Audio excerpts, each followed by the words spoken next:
ট্যাংরা মাছের সর্ষে পোস্ত কি খাবারটা এতটাই মজাদার না যে যারা বানাননি তারা একবার হলেও বানিয়ে দেখবেন।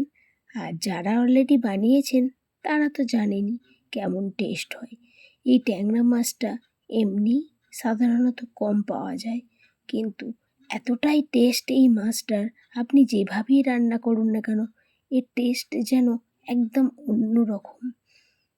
একটুও মাছের কাঁটা নেই, এর স্বাদই একদম অসাধারণ। তো এই মাছগুলোকে প্রথমেই জল ঝরিয়ে নিয়েছি, ওদিকে সর্ষে 2 রকম নিয়েছি আর পোস্ত, তার সঙ্গে টমেটো, কাঁচা লঙ্কা। কড়ায় অল্প একটু তেল নিয়েছি, নেওয়ার পর মাছগুলোকে দিয়ে দিলাম। দিয়ে দেওয়ার পর একটু ঢেকে দেবেন। তো এখন এই মাছগুলো একটু ফুটে যাওয়ার সম্ভাবনা থাকে, তাই ঢাকা দিয়ে ভাজাটাই ভালো।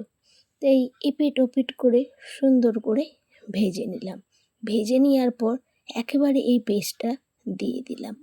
উপর থেকে জলও দিয়ে দিলাম, নুন আর হলুদ পরিমাণ মতন দিয়ে দিলাম। মাছগুলোকে আর আলাদা করে তুলে রাখলাম না, একবারে মাছের ওপরই দিয়ে দিলাম। সুন্দর করে এবার জল দিয়ে ভালোভাবে মাছগুলোকে মাখিয়ে নিচ্ছি। মাখিয়ে নেওয়ার পর আরও একটু সামান্য আমি হলুদ দিলাম, আমার কালারটা একটু কম হয়েছিল বলে। চেরা কাঁচা লঙ্কা আর কাঁচা তেল আর ধনেপাতা দিয়ে এবার বেশ খানিকক্ষণ ফুটিয়ে নিলেই মাছগুলো দেখবেন খুব সুন্দর সিদ্ধ হয়ে যাবে। তবে এই মাছগুলো একটু সিদ্ধ হতে দেরি হয়, বেশ ভালো করে সিদ্ধ করে নিতে হবে। একটু প্রয়োজন পড়লে ঢেকে দেবেন। তারপর যখন আপনারা দেখবেন এরকম গ্রেভি গ্রেভি হয়ে গেছে, তখন আপনারা এটা নামিয়ে নিতে পারেন। দেখছেন এটা আমি সার্ভিং বলে একদম খাওয়ার জন্য রেডি করে নিয়েছি। কি কতটা ভালো লাগছে বলুন তো দেখতে, তাহলে স্বাদও হবে এর কতই না সুন্দর।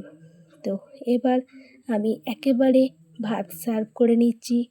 কাঁসার থালাতে ভাত নিয়েছি, ভাতের ওপর উচ্ছে ভাজা নিলাম, তার সঙ্গে আলু ভাজা, আর এটা নিয়েছিলাম শাক ভাজা, নিয়েছি কিছুটা মাছের ঝোল, আর নেব এই যে বানালাম মাছের সর্ষে পোস্ত, এটাও নিয়ে নেব।